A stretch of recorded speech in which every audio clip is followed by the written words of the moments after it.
Now the subject is NFTs. They're known as non-fungible tokens, or NFTs. NFTs are exploding in popularity. This is a technology that will forever change the way people interact. So it is happening whether you understand it and like it or not. This phenomenon is moving. Galera, hoje então estamos com um convidado especial aqui, diretamente da Alemanha, Berlim. Berlim, Rodrigo Portaro, da Ecoaland, né, Rodrigo? Rodrigo Isso aí. Há um bom tempo, é o nosso último episódio aí, os últimos, nós falamos com gigantes também dos NFTs, e aqui temos mais um, estava conversando com ele, e tem uma história da Pixar também, né, Rodrigo? Então, Sim. O convidado hoje é de peso mesmo. Então, Rodrigo, por favor, aí se apresenta para nós e conta já como é que você caiu no mundo das criptos, e depois a gente entra também no um dos pontos principais aqui, que é o storytelling, né? E como isso impacta nos projetos NFTs e todos os projetos que tem e que não tem esse caldo aí. Pô, legal. Primeiro, muito obrigado pelo convite. Para mim é um prazer participar. Bom, contando um pouquinho de mim, eu acho que a minha carreira começa sem saber o que eu queria fazer da vida, né? Acho que quantas pessoas com 17 anos sabem o que eu vou fazer pro resto da vida? São poucas, né?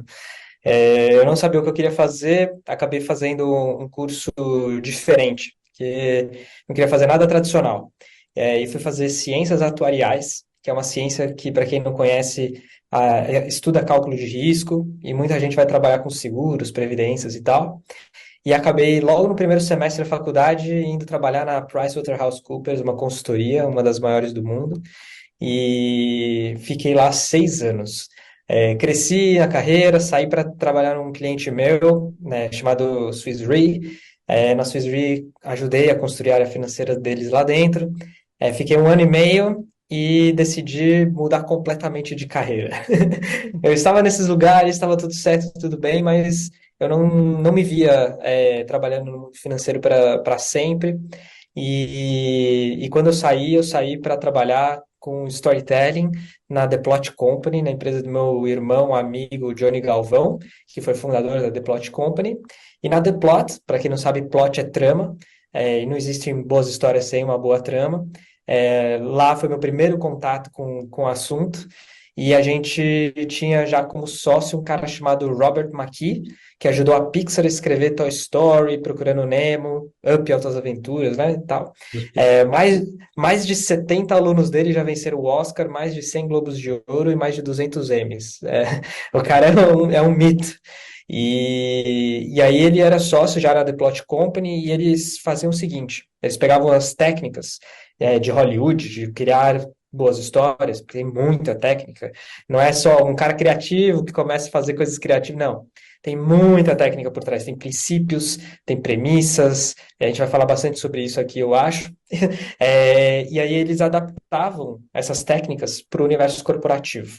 Então, pessoas que queriam vender, fazer marketing, engajar funcionários, engajar pessoas num evento e precisavam criar histórias, a gente pegava os princípios de Hollywood e levava para o mundo corporativo. Seriam micro comunidades aí, né?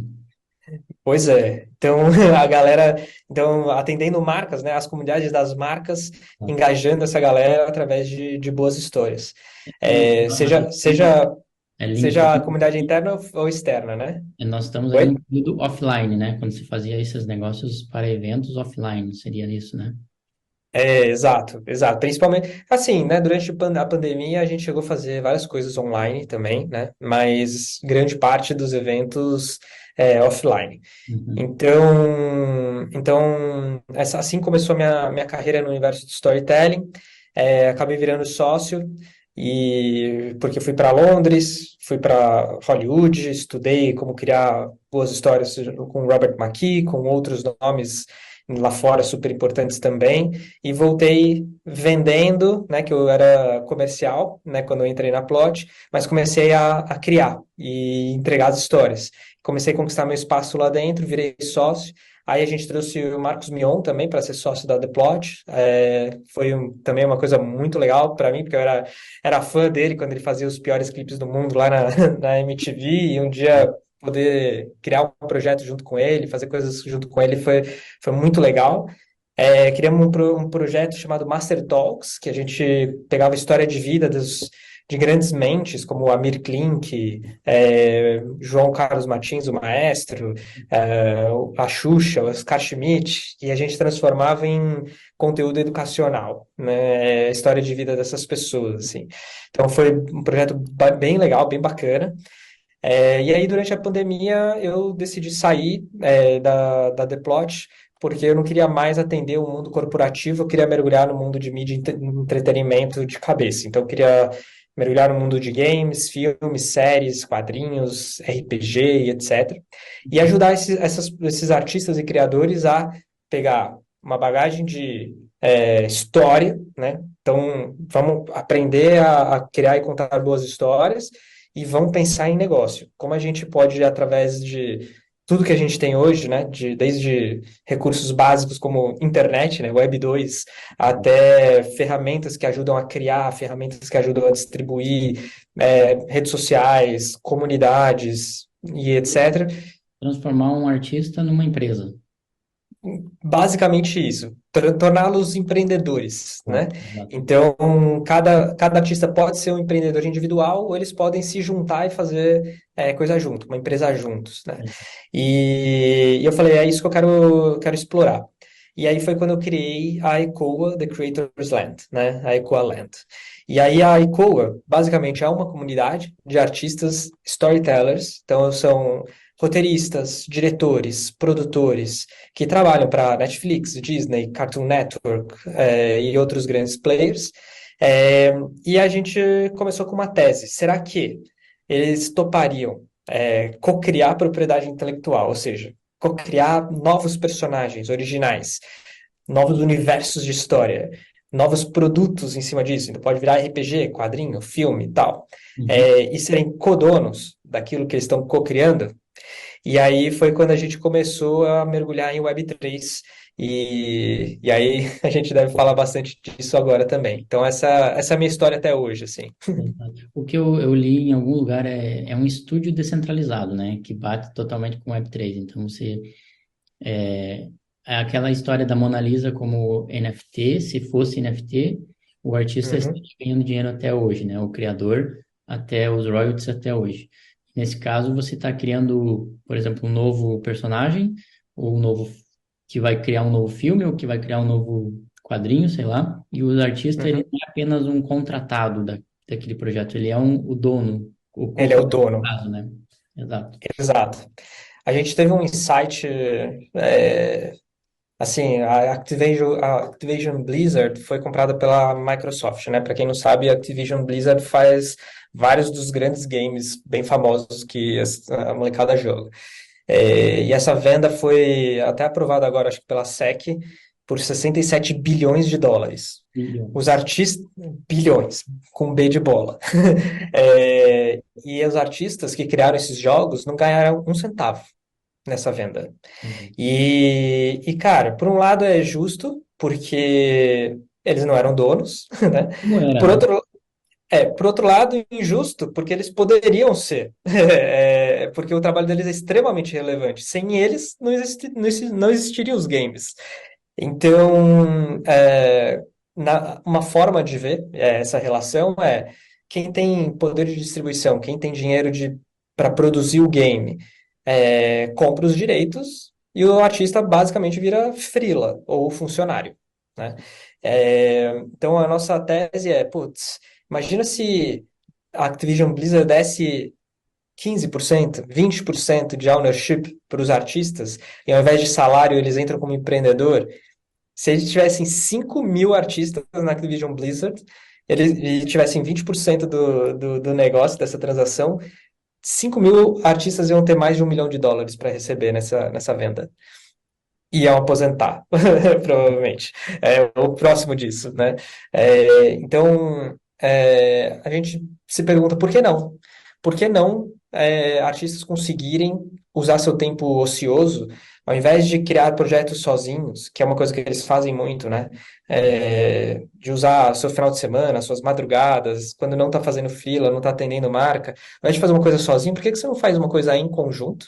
E divide a ownership disso, e aos poucos vai lançando produto, vai monetizando e vai empreendendo, como se fosse uma startup, né? Solta o MVP, melhora o MVP e vai fazendo É, projeto. provavelmente ainda fique melhor do que os freelas, porque ele está fazendo aquilo no tempo dele livre, é com ele, quando ele faz com tesão mesmo, né? Com vontade. Então fica uma coisa Exato. perfeita. E eu acredito que então envolve muito do IP, né? Você não necessariamente precisa saber como distribuir ou saber como criar um filme sobre aquilo. Mas se você está criando a marca que alguém pode usar, você vai ter o royalty sobre esse uso da marca, né? Exato. E aí começa a entrar nos mecanismos do que a gente está fazendo que está sendo implementado, né? Não tá pronto. É, Uma vez que você é um artista, um grupo de artistas, que você cria uma obra original, você consegue proteger ela via blockchain, ou se for uma marca, você consegue. Aí não seria blockchain, seria no INPI, etc. Mas você consegue proteger a marca e os ativos criativos. E a gente quer emitir licenças para incentivar que outras pessoas da comunidade, não é qualquer um, é a galera que já está aculturada na nossa forma de pensar, no nosso jeito de ser, para entrar nos projetos, pegar um token que remete às licenças e poder criar em cima e co-criar esse universo. E aí eles vão descentralizando tanto o ownership quanto a propriedade intelectual em si, né? Eles vão descentralizando progressivamente. Essa é a parada. Tipo, não começa 100% descentralizado. Não é qualquer um faz o que quiser. Não, porque são histórias e personagens. Então, para eles serem relevantes no mundo, eles precisam primeiro se estabelecer. Então, um exemplo disso hoje se alguém pega o Mickey e faz o Mickey, sei lá, nazista, tanto faz, entendeu? Tipo, não vai estragar a marca Mickey, porque ele já é muito estabelecido. Agora, um personagem que está nascendo agora, se ele for vinculado ao negócio nazista, aí isso pode afetar. Então, tem algumas dinâmicas de mercado que exigem que a gente comece centralizado, com alguns poucos artistas fazendo coisas legais que vão fincar o pé no chão desse IP e começar a incentivar que outras pessoas venham co-criar, respeitando algumas regras e tal, e aos poucos vai abrindo. Até um dia que você vira o Mickey e aí você pode, basicamente, abrir bastante essa propriedade intelectual. Então, é isso que a gente está fazendo. E não necessariamente co-criar ou criar em cima uma versão nova daquele personagem. Você pode criar um novo personagem dentro daquela história, né? Então, Exato, pode. exato. O que a gente está fazendo, assim, literalmente, é desenhando universos, né? Cada projeto a gente chama de franquia, é uma potencial franquia, como se fosse um Star Wars. O Star Wars ele não é feito só de um filme, ou de um personagem, ou alguns personagens. Ele é feito de regras de universo. Ou Batman também, né? Então, por exemplo, Gotham City é dark. Ele não é colorido. É uma identidade e isso é uma regra de universo. O Batman veste preto, ele não veste vermelho. Então, são regras que precisam ser respeitadas para se manter a identidade do personagem, a identidade daquele universo. Então, por exemplo, uma regra não óbvia é o Ratatouille da Pixar, ele anda em duas patas, de pé. Os irmãos e o pai andam em quatro patas. A gente nem pensa nisso, nem percebe. Mas é uma regra daquele universo. O Ratatouille o Remy, né? Ele anda de duas patas. É uma regra. Então, essas regras são pensadas e elas são desenhadas. Então, isso vira um documento. Que é um documento daquilo que é cânone, né? Daquilo que é fixo no universo.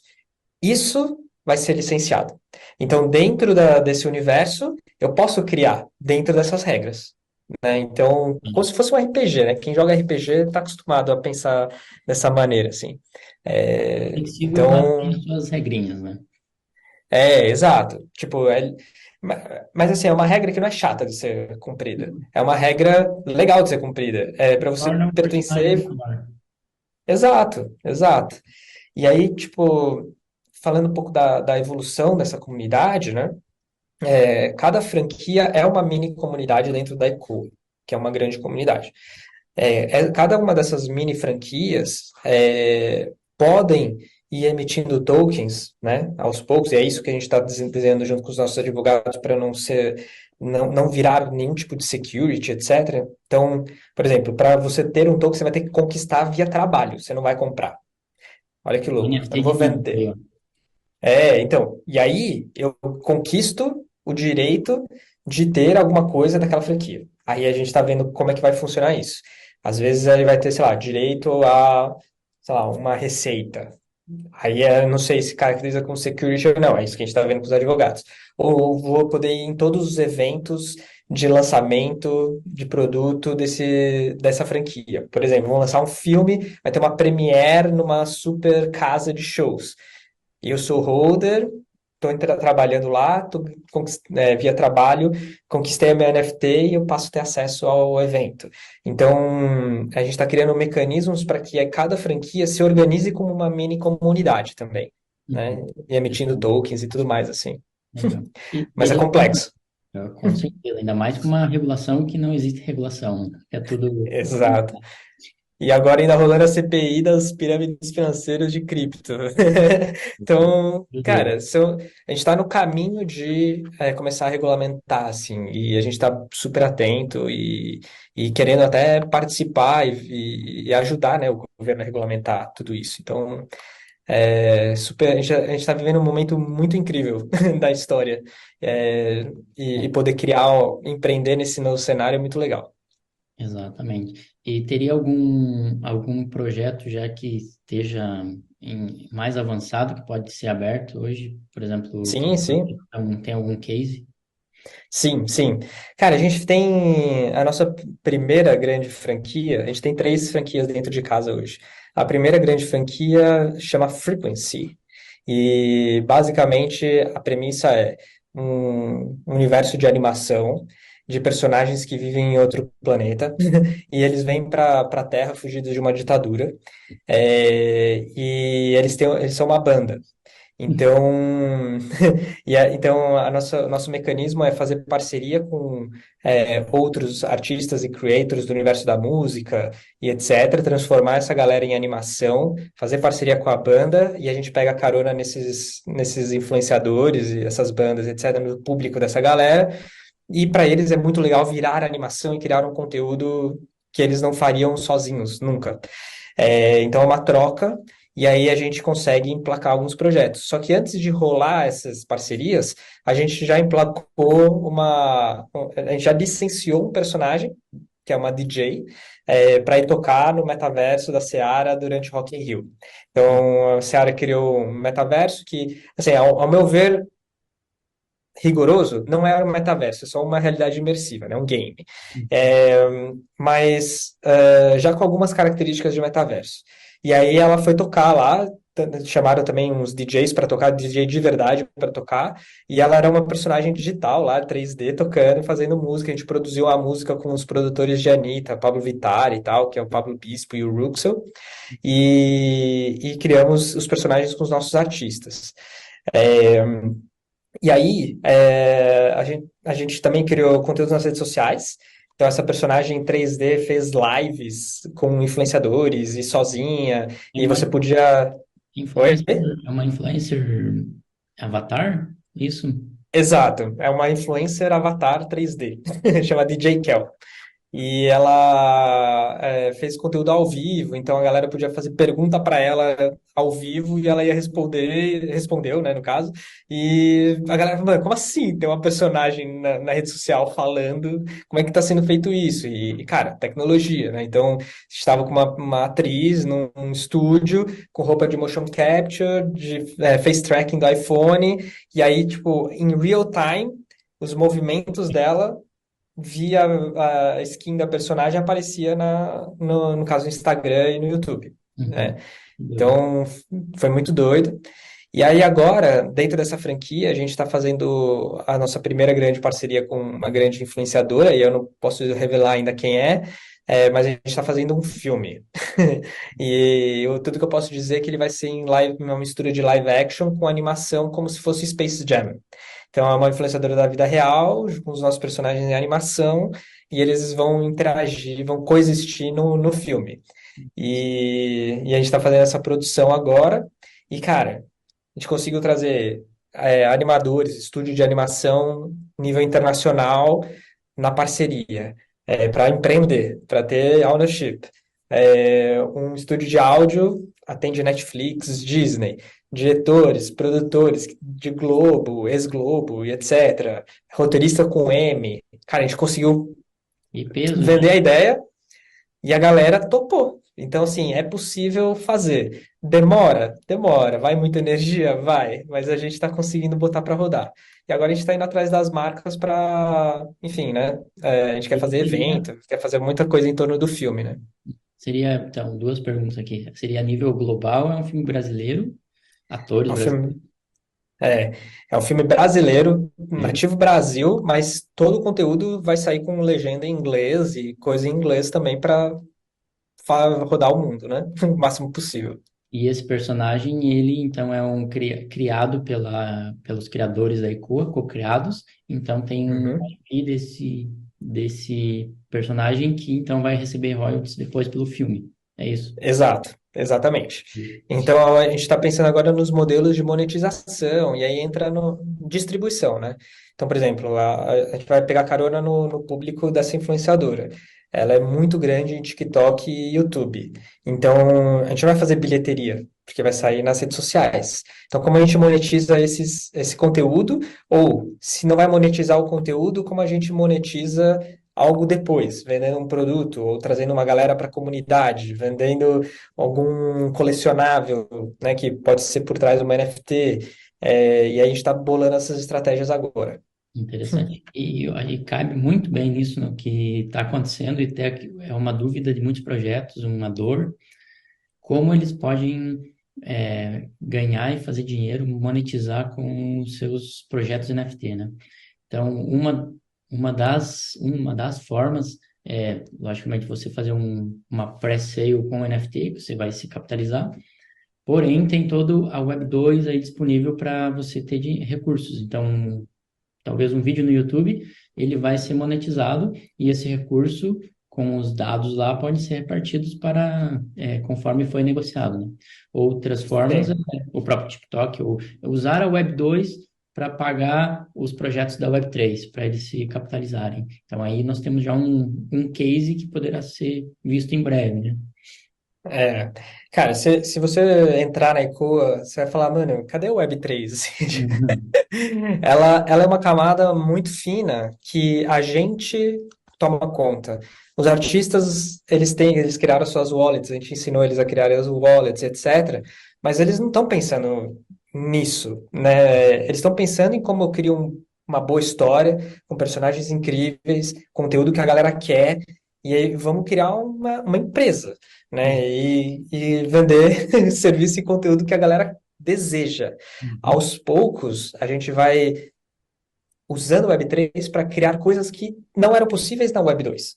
Então, por exemplo, vamos criar uma base de fãs, de holders que vão ter acesso a experiências com os personagens, ou a eventos, ou a uma comunidade que vai dar proximidade com os artistas, e aí ela vira uma chave de acesso. Uhum. Legal, muito mais simples e fácil do que era na Web2. É um bom caso de uso.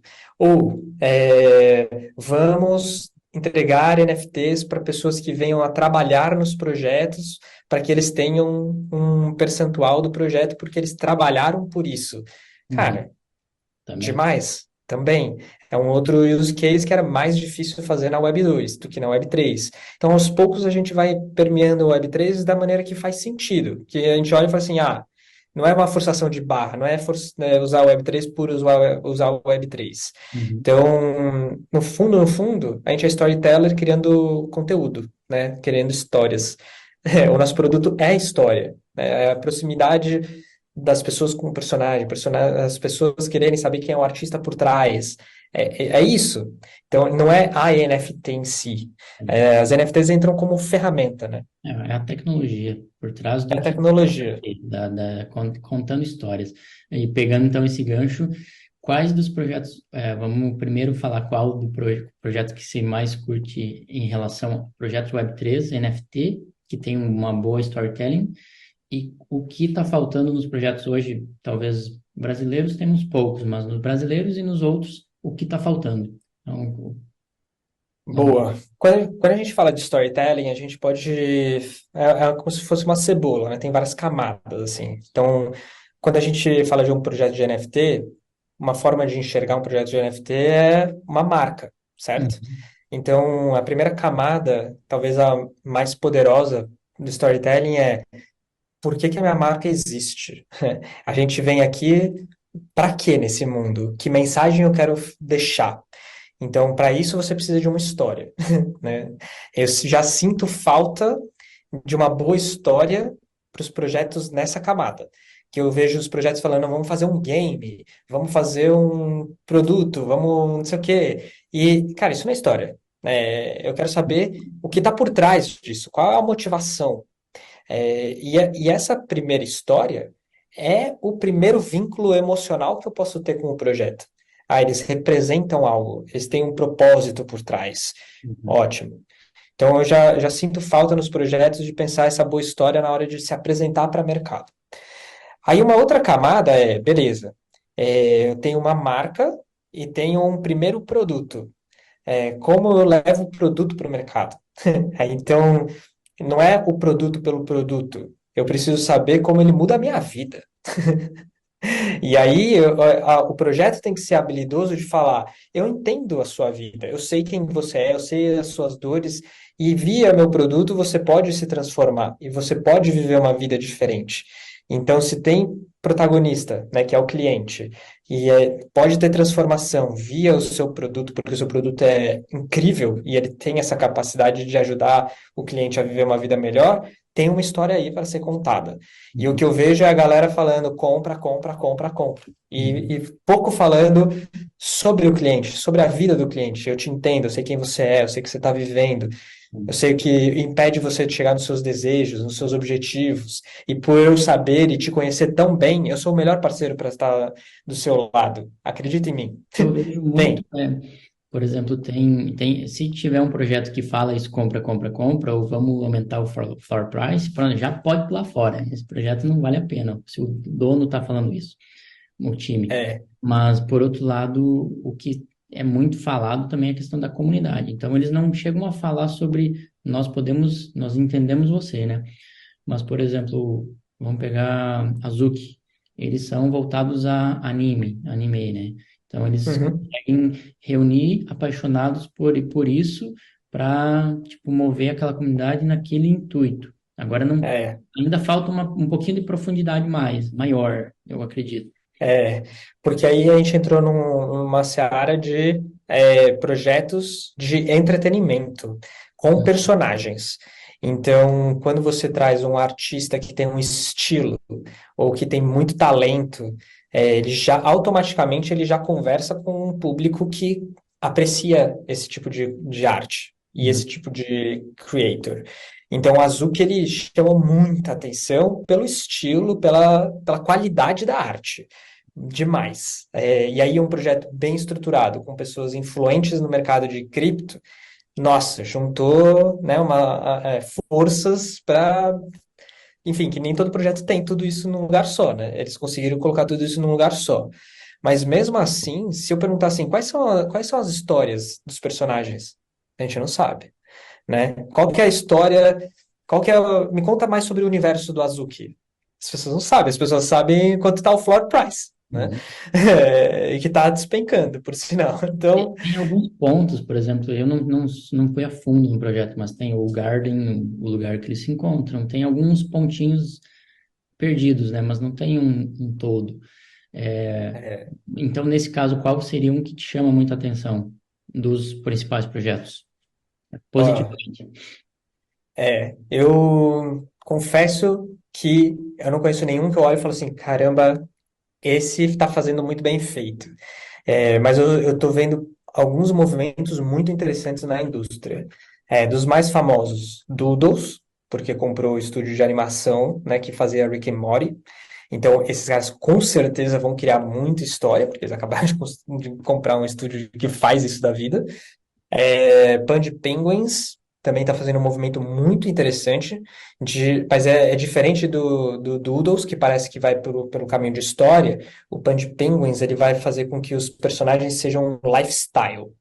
Eles querem criar histórias para os personagens e tudo mais, mas eles querem fazer parte da vida das pessoas. Então, por exemplo, Hello Kitty, né? O caminho de Hello Kitty. Você não assiste filme da Hello Kitty todo dia, toda hora, porque, né? Mas ela faz parte da cultura.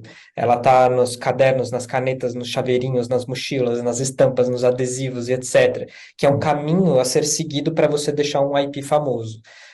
Diferente de história. Então, são dois diferentes, muito, muito legais, capitalizados e fazendo movimentos bastante interessantes. É, E aí, tem alguns projetos menores, como Force One, eu acho que é Force One o nome deles, que tem personagens desenvolvidos, tem histórias por trás. Tem o NF Heroes, que também está fazendo um trabalho muito legal de quadrinhos, também fazendo, e eles estão super capitalizados, tem gente muito boa por trás, a gente conhece, tem alguns brasileiros criando as artes, e também está bem interessante. Então, tem alguns projetos fazendo coisas legais, assim, Uhum. mas nenhum ainda muito contundente. Legal. Eu vou fazer uma pergunta de um projeto que eu gosto, né? Não sei se já chegou a olhar, que seria o VFriends. Qual a sua opinião? Super. Assim, o Gary Vee é um master, assim, não dá para subestimar o Gary Vee nunca, né? Exato. Ele é muito bom, ele é muito estrategista, é muito bom de negócio e ele tem uma máquina de distribuição muito forte, né? Que são os canais dele, né? Então, os personagens que ele está criando, a gente sabe, porque a gente também já teve contato com eles, que eles vão criar muita, muita animação para os personagens deles, e sempre voltado aos temas que o Gary Vee carrega, né? Sim. Então, muito relacionados à vida, Tem por né? trás, né? Tem uma história de cada personagem. Eu pergunto porque até a questão do primeiro NFT como um rabisco, e depois ele ganhando vida para 2D, para 3D, então isso conta um crescimento para o projeto. Assim como quando ele vendeu o projeto, ele falava sobre ser a próxima Disney. Logicamente que é um caminho árduo, mas a história está sendo criada. Então eu pergunto porque, É, para mim, tem muito sentido o que está sendo feito. eu acho que ele vai conseguir dar passos largos em direção a esse objetivo. Qual que é a minha crítica ao projeto dele a princípio? É 100% centralizado. Ele é dono de tudo. Exato. E aí, tipo, me dá uma brochada, desculpa a palavra aí, mas dá uma brochada por quê? Porque e os artistas, cara, que estão, né, te ajudando a construir a Disney? Hoje você tem a oportunidade de fazer diferente e você vai fazer igual, né? A mentalidade Web 2.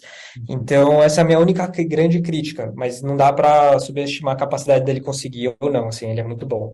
Gosto muito dele. Boa, boa. E então, É, copiando um 360 aí, como é que a gente poderia, até para fechar o nosso tempo logo, como é que temos uma dor no mercado aí de artistas que queiram criar suas comunidades. Então, um artista, um fotógrafo, um desenhista, qualquer um aí que tá, a gente já falou sobre isso, né? Mas vamos focar mais. O que que você uhum. indicaria para um artista que está começando? Porque não é só fazer a sua arte e não é só colocar lá no OpenSea e esperar, né? Então tem todo um processo da criação da comunidade e envolve contar essa história. Como é que ele se vende ou vende sua ideia?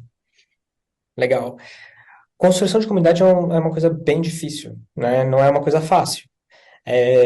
Se fosse fácil, pô, tava todo mundo rico, né? A gente monta a comunidade, só tenho fãs ali, eu Uhum. vendo para eles, eles compram e beleza. Mas tem muitos obstáculos. Eu acho que o primeiro caminho para quem quer construir comunidade é pensar por que que eu quero construir uma comunidade? Que nem todo artista precisa construir uma comunidade. O artista pode participar de comunidades que já existem. Pô, comunidade de fotógrafos deve ter um monte. Vai atrás delas, participa delas, viva elas, e você vai conhecer pessoas lá e vai poder falar do que você faz e tudo mais. Então, por que que você criaria a sua própria? Então, provavelmente é porque você tem algo único que os outros não têm, né? Então, o que que é isso? É, e aí você precisa trabalhar o storytelling de por que que eu existo, o que que eu vou criar isso para passar qual mensagem, eu vou fazer o que de diferente. E eu Uhum. preciso de outras pessoas para isso, para quê? Então, esse é o primeiro passo. Aí, se você já tem audiência, trazer pessoas para dentro de uma comunidade é um pouco mais fácil, porque você tem para quem convidar. Se você não tem audiência, eu começaria, ao invés de tentar ir direto na audiência, chamar os amigos mais próximos. As pessoas que você acha que vão gostar das suas ideias, do que você está fazendo, do que você acredita, para onde você está indo, a visão. A história de longo prazo. Convida os primeiros e começam a fazer alguma coisa junto. Foi assim que a gente fez a ECOA. A gente convidou 15. 15. Entraram 15 pessoas. Aí a gente não sabia o que fazer, mas eles acreditavam na visão. Aí 15, cada um convidou um. Aí virou 30. Aí 30 virou 60. Hoje a gente está em 110, mais ou menos, e fechou. Porque a gente não consegue ajudar todo mundo. Então, nesse grupo, a gente está pensando, o que que a gente faz junto? A gente descobriu que daria para fazer projeto junto. Aí a gente começou a entender como pode funcionar, qual é o ritmo, como se organiza, quais são as ferramentas, como vai ser a governança. E aí tem alguns pilares que todo mundo que está construindo comunidade precisa se atentar. Primeiro é o onboarding, então como a galera vai entrar, qual é o processo de entrada, o que que você vai falar, que história você vai contar, como você vai ativar essa galera. Então, a galera terminou a reunião de onboarding e fala assim, tá, e o que que eu faço agora? Aí você tem que saber o que fazer com a galera. Segundo, coordenação. Então, como você vai coordenar esse grupo de pessoas? Tem um Discord para eu conversar? Ou é no WhatsApp, ou no Telegram? Tem algum lugar para a gente documentar atas de reunião? Vai ser no Zoom as reuniões? Vai ser Então, como a gente vai se coordenar?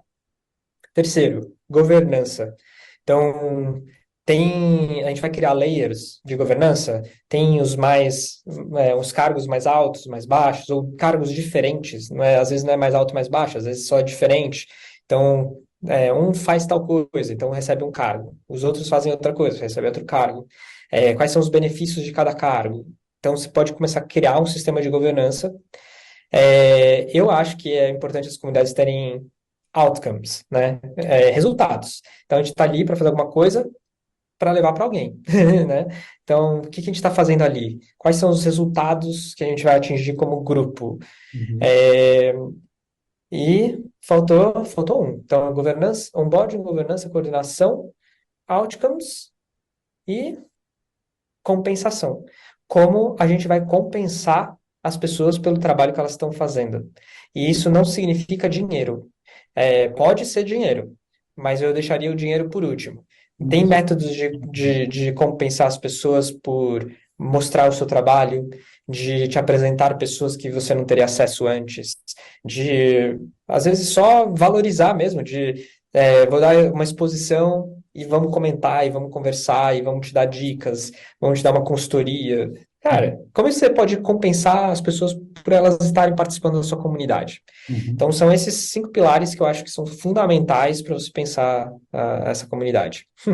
Muito bom. Meu, show de bola. Ó, quem ouvir tem que reouvir muitas vezes isso aí, porque é ouro. E vale também para nós, para a VNFT, vale para muitos projetos que estão no Brasil e muitos que não estão fazendo isso. Então, peguem essas dicas, pegamos essas dicas e vamos aplicá-las. E realmente parece difícil, e eu acredito que seja, porque tem muitos detalhes aí que você quer isso. Antes era NFT, arte e venda. Agora tem todo um processo.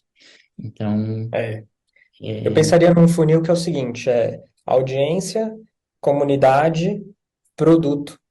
Educação, talvez, e produto e serviço.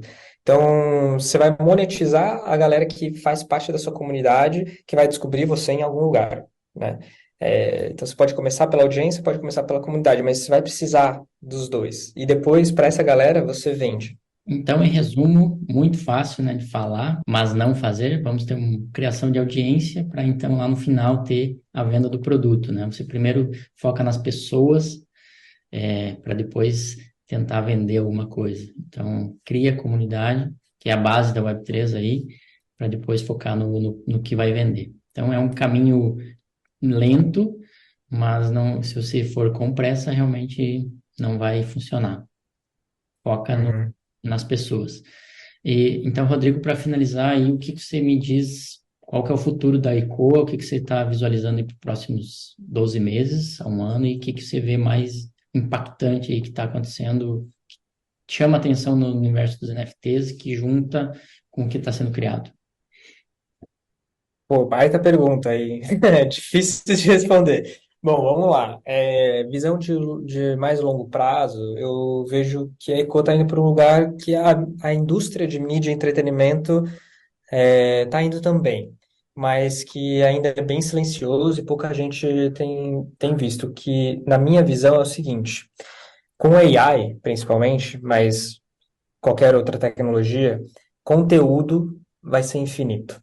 A gente vai ter máquina criando conteúdo para máquina, para o ser humano, conteúdo vai ser infinito.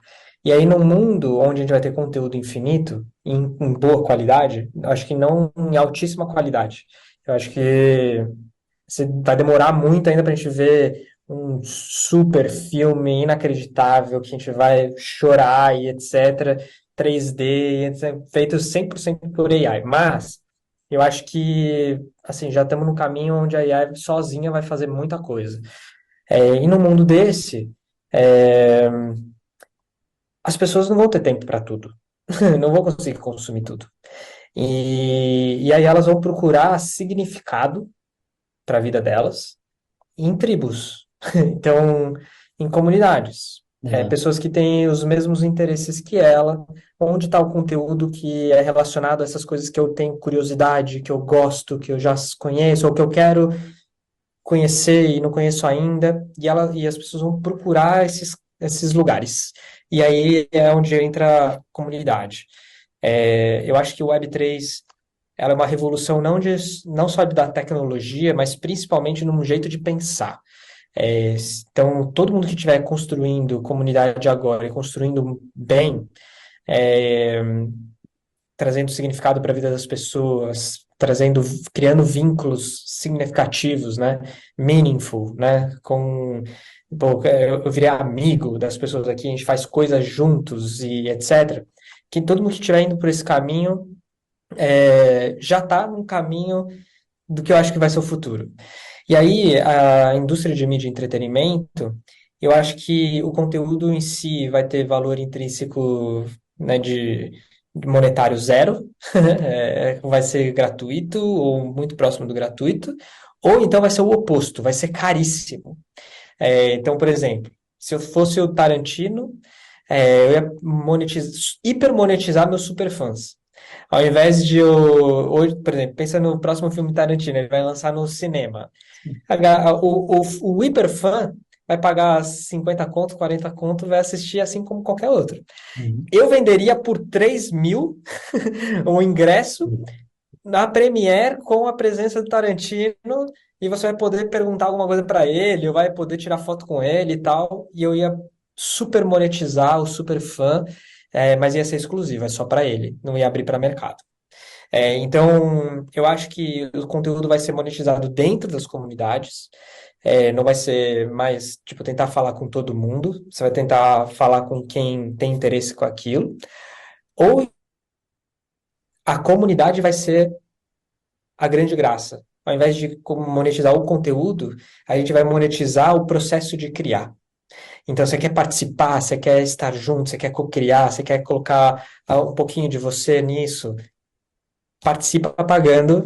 A gente vai, todo mundo que vai participar, a gente financia esse negócio e depois a gente solta de graça, né? Ou cria uma estratégia para monetizar e ver esse dinheiro voltar. Então, eu acho que vai muito por aí, assim, o futuro de mídia e entretenimento. E aí eu não por acreditar nessa visão, eu acho que a ECOA tem que ir por esse caminho também. Então, nos próximos 12 meses, o que que a gente vai poder fazer para ir nessa direção não é muito, infelizmente. A gente queria ter uma velocidade muito maior. Mas o que a gente pode esperar hoje a gente tem 3 franquias, né? Dentro de casa. A gente quer atender outros artistas que tenham suas ideias de franquias, e criar esses espaços dentro da ECOA. E a gente quer começar a ajudar esses projetos a tokenizarem seus ativos criativos, para eles ficarem já rastreáveis, com licenças atreladas, para que eles possam convidar outras pessoas para participar dos universos deles. Então, nos próximos 12 meses, eu acho que esse é o ponto central. Mas tem uma frente que está batendo na nossa porta aqui, que é educacional, assim. Então, vamos começar a educar os artistas e criadores a viverem esse futuro de mídia e entretenimento. Vamos começar a falar de AI, de blockchain, de construção de comunidade, de co-ownership das coisas, como funciona licenciamento, como os players vão participar desse tipo de futuro, gera esse tipo de conteúdo, filtra algumas pessoas e leva essa galera para dentro da comunidade ECOA, para criar seus projetos. E Então, eles mostrar para os demais como é que funciona exato, a barreira. entendeu? Então, O desafio então é é grande, isso. porque só nos 12 meses você vai ter o desafio de entrar na cabeça de muitas pessoas, e daí dentro das pessoas tem os seus perfis, que são os mais otimistas, são os mais conservadores e tudo mais. Então, ainda você tem que convencer eles sobre todo esse processo, que o mundo está mudando, tem uns que já estão nisso, tem outros que não vão estar por muito tempo, né? Então, você tem que É. todo esse processo, esse é o desafio. Isso tem sido já, né, o desafio. Para quem não sabe, a ECOA tem 2 anos e meio, ou 3 anos, 3 anos agora. Então, na verdade, ela nasceu como uma Academia da Trama, depois a gente mudou de nome, e a gente veio experimentando modelos até chegar nesse modelo. E os artistas entraram faz uns 2 anos, mais ou menos, quase 2 anos. Então, esses 100, a gente tem falado com eles há quase 2 anos, né? Para a gente conseguir chegar nesse lugar onde a gente está fazendo um filme colaborativo, co-criado e tal. Então, esse trabalho, a gente tem investido muito nesse trabalho, e aí a gente acredita que o exemplo arrasta.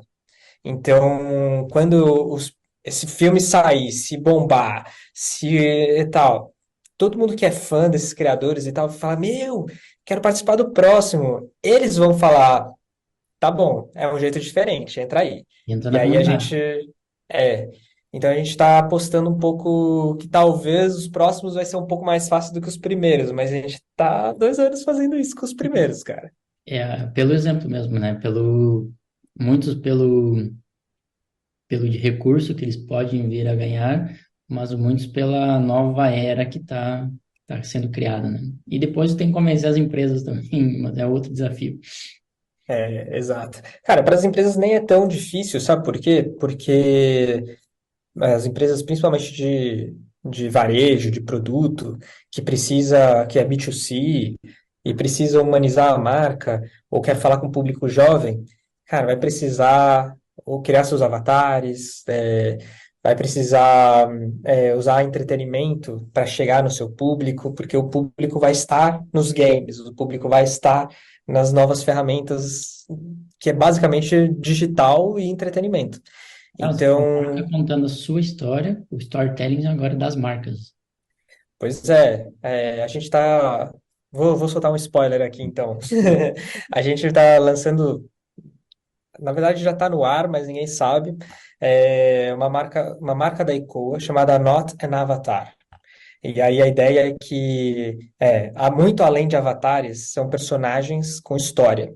E aí a gente quer levar para as marcas, os personagens dos nossos universos, para elas usarem e criarem, né, junto com a gente, ou as marcas vão poder criar seus próprios avatares, seus próprios projetos de história, junto com a gente. E aí os nossos artistas ajudam a criar, com essa pegada bem Hollywood e tal. Então a gente já está olhando para esse movimento de as marcas precisam se humanizar, elas precisam abraçar o entretenimento e elas precisam criar sua identidade nesse mundo novo. Não adianta entrar no game com o seu logo.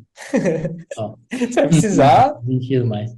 vai precisar ser como os players são, usando seus avatares e vivendo essas experiências imersivas e tudo mais. Então, a gente está tentando olhar para isso também.